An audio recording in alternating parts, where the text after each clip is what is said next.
Hello friends, I will be starting with unit 5th, that is perception, another parameter at the individual level when we talk about organization behavior. So perception, I'll start with the quotation. We don't see things as they are, we see things as we are. As we are, that means as we perceive, that means as we had a viewpoint, as we believe.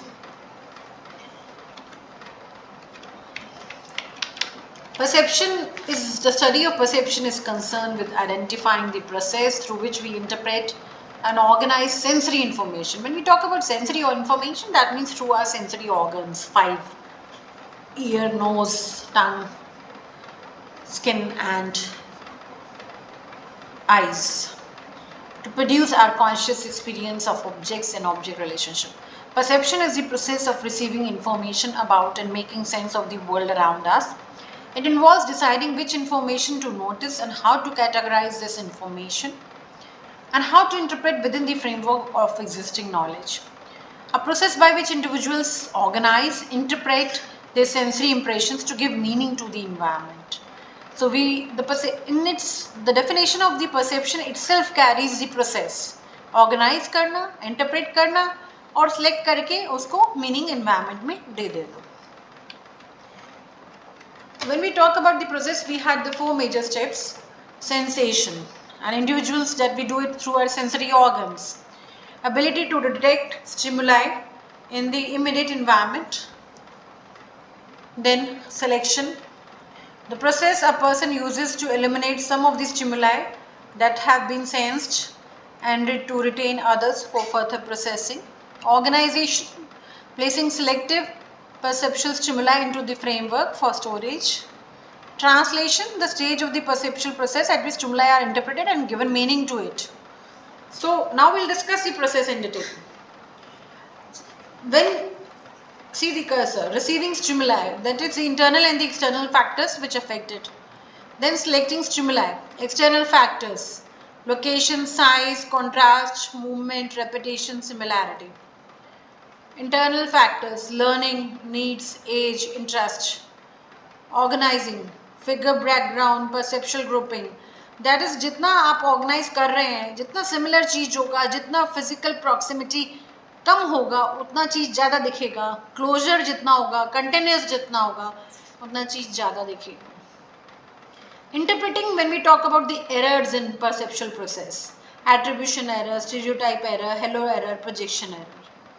And covered, that is response is seen in our behavior. Either our behavior is what? Either we can see our behavior in terms of attitude, motivation and feeling. So factors influencing perception. When we talk about factors influencing perception, a number of factors operate to shape and sometimes distort perception. These factors can reside in the perceiver, जो perceive कर रहा है, जो चीज़ों को सुन रहा है, समझ रहा है, या जो object है जिसको हम perceive कर रहे हैं, या situation. So how is it? We'll discuss. Factors perceiver में क्या है? Maybe I had a negative attitude towards certain thing, so I could be having a negative perception.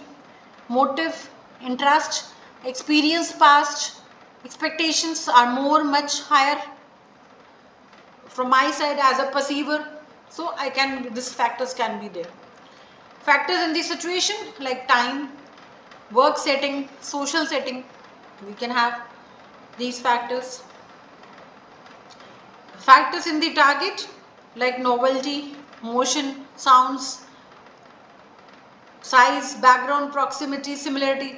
जितना similar situation होगा और जितना less proximity होगी, जितना background अच्छा होगा, जितना contrast में चीज होगा, जितना आवाज शोर कम होगा, उतना अच्छा clarity से सुनेगा, चीजें हमें ज़्यादा अच्छे से होंगी. तो these are the factors which can affect a perceiving power or a perception in anybody. And factors influencing perception. Coming to the perceptual organization, we had 2 basic principles. It is the process by which we group outside stimuli into the recognizable and identifiable patterns and whole objects. Certain factors are considered to be important contributors on assembling organizing, categorizing information in the human brain. These are figure ground principles and perceptual grouping. What is figure ground? I would be showing certain images to you people. Figure ground is like this. If you see, there are two faces, right? Maroon, red color. And that is the figure which I am seeing it. And the background is the left out portion, that is the white. So for me it is like that. For some who says it's a white jug being kept on. So white jug is the figure and the red one is the background. So again, person to person, how you grouping these things, this is called as figure ground illustration. Second is perceptual grouping. When we talk about our tendency to group several individual stimuli into a meaningful recognizable pattern. जब हम grouping करते हैं अपने हिसाब से किसी meaningful एक recognisable pattern जो पहचान में हो, जिसका कुछ मीनिंग बनता हो, हम उसको कहते हैं हमने ग्रुपिंग करी. फॉर एग्जाम्पल फैक्टर्स कंटिन्यूस, कोई चीज़ कंटिन्यूस चल रही है उसके हिसाब से हम ग्रुपिंग कर रहे हैं, चलती आ रही है. कोई चीज़ ज़्यादा क्लोज है तो हम ज़्यादा कर रहे हैं. इनक्लोज्ड कोई चीज़ प्रॉक्सिमिटी यानी फिजिकल डिस्टेंस कम है तो हम उसको ग्रुपिंग में कर रहे हैं. कोई सिमिलर चीज़ है तो हम ग्रुपिंग कर रहे हैं. Likewise, when we are grouping according to these factors, we say we are grouping. Perceptual grouping. Shortcuts in judging others, or in short, the errors in the perception process when we say selective perception. People selectively interpret what they see on the basis of their interest. अगर आप मैं अपने interest के हिसाब से कोई चीज़ को interpret कर रही हूँ, कोई बैकग्राउंड के हिसाब से कर रही हूँ, कोई अपना पास्ट एक्सपीरियंस या एटीट्यूड के हिसाब से कर रही हूँ, I am selectively perceiving things. Halo effect, on the basis of one characteristics, when I draw a general impression that that employee was absent in the last 6 months, his performance was very down. On the basis of this, I made a judgment that he is not at all serious employee. His performance is always bad. So I am doing a halo effect error in perceiving things or perceiving or drawing an assumption about somebody. Contrast effect. Contrast effect is evaluation of a person's characteristics that are affected by comparisons with other person recently encountered with ranking high or lower on the same characteristics. When we are evaluating somebody's characteristics in comparison with other people, like high or lower, we are doing a contrast effect. Projection, attributing one's characteristics to other people. Oh, I was intelligent, I got 9.2 CGPA, always 9 above. So I expect others to do also that.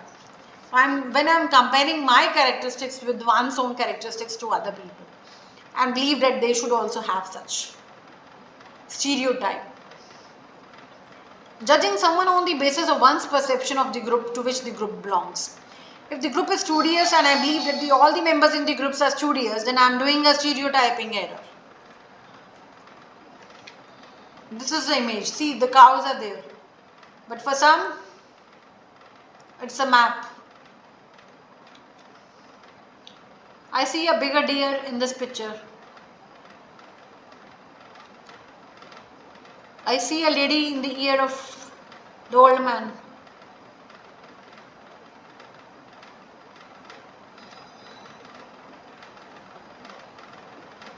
Some says it's a floor, some says it's a ceiling, some says it's a tails. Everybody had different perception of perceiving things and the images. I see two people sitting in the face, and otherwise it's an old man and an old lady. Many of the ladies, water is going through.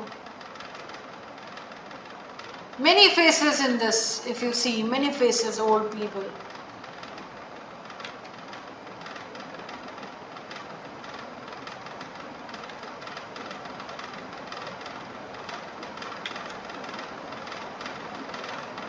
All guys are of the same height.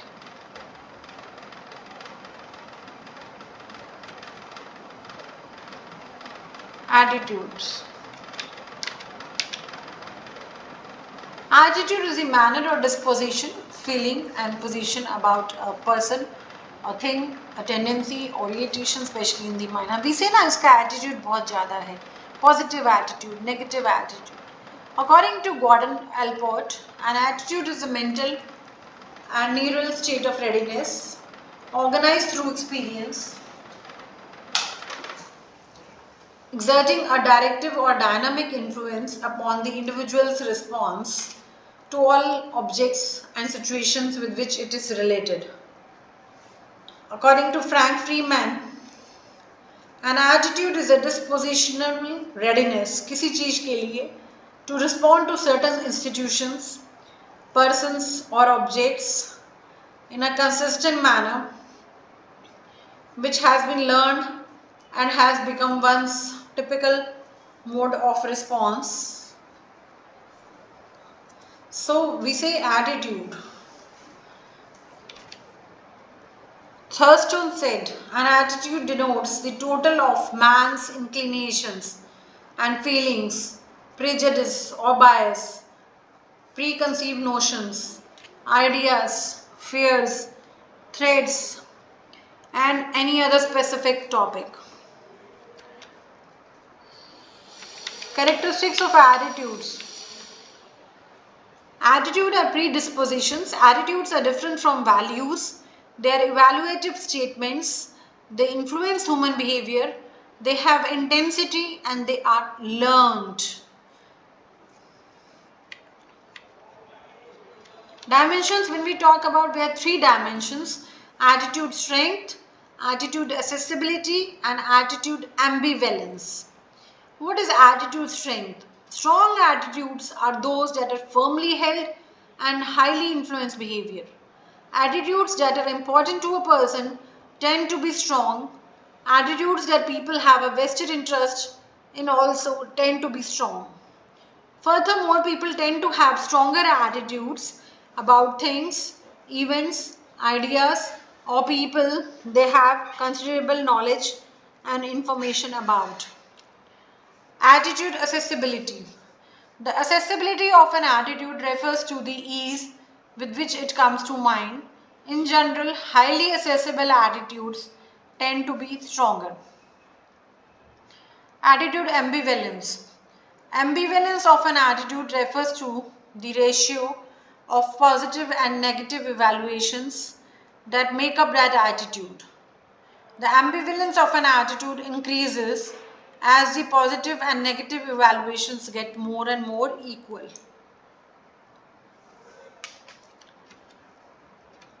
Job satisfaction. When we talk about, we'll discuss two continuums of attitude: job satisfaction and job commitment. When we say satisfaction, Locke says it defined as pleasurable or positive emotional state resulting from the appraisal of one's job or job experiences. Coquetel defined job satisfaction as an attitude which manifests itself in evaluation of the job and of the employing organization as contributing suitably to the attainment of one's personal objectives. In short, satisfaction is what? Something जो आपको लगे it's a pleasurable or a positive emotional state. Result कहाँ से आ रहा है उसका? कहीं काम करके appraisal from one's job या experience. In the corporate sector we say it like that. An employee is satisfied only when he gives positive or emotional pleasure when he completed certain tasks, when he had certain good experience. Specter defined it as extent to which people like or dislike their jobs. Characteristics of job satisfaction, when we talk about, its job satisfaction is an emotional response to a job situation. As such, it can be seen or cannot be seen, it can only be inferred. Satisfaction is not a physical thing which you can see. It is something which you can only feel in your work. So job satisfaction is the extent to which the working environment meets the job satisfaction and expectations of employee. It is a result of employees' perception of how well their job provides outcomes that are viewed as important. Job satisfaction is an evaluation of the job and the organization that shows up significant work behaviors such as productivity, absenteeism, turnover, workplace deviance, organizational citizenship, and so forth. Job satisfaction can thus be understood as an important job attitude. Another continuum or parameter is organizational commitment. Individuals' feelings about the organization as a whole. It is the psychological bond that an employee has with the organization and has been found to be related to goal, value congruence, behavioral investments in the organization, and allegiance to the organization. Over the years, two basic approaches have been used to study organizational commitment: attitudinal and behavioral. In the attitudinal approach, organizational commitment is viewed as the positive individual orientation towards the organization. It is defined as an effective attachment to the goals and values of the organization and to the organization for its own sake, apart from its purely instrumental worth. According to Peter ETL, organizational commitment is the relatively strength of an individual's identification with and involvement in a particular organization.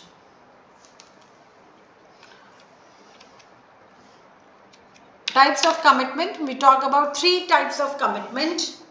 First is affective commitment. It refers to employees' perceptions of their emotional attachment to identification and involvement with their organization and its goals. It results from and is induced by an individual and the organization value congruency. As a result, it becomes almost natural for the individual to become emotionally attached to and enjoy continuing membership in the organization. Second commitment when we talk about is continuance commitment. As the word suggests, continuance. It refers to employees' perception of the cost associated with leaving the organization. It is the willingness to remain in the organization because of personal non-transferable investments in the form of close working relationships with co-workers, retirement investments, career investments, and acquired job skills which are unique to a particular organization. Years of employment in a particular organization. Involvement in the community in which employer is located, and other benefits that make it too costly for one to leave and seek employment elsewhere. Third is normative commitment.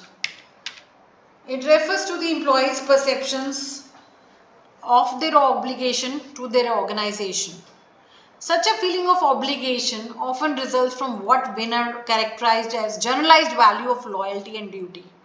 This is an almost natural predisposition to be loyal and committed to institutions such as family, marriage, country, religion, employment, organization, as a result of socialization in a culture that places a premium on loyalty, devotion to institutions. This view of commitment holds that an individual demonstrates commitment behavior solely because he or she believes it is the moral and right thing to do. Thank you.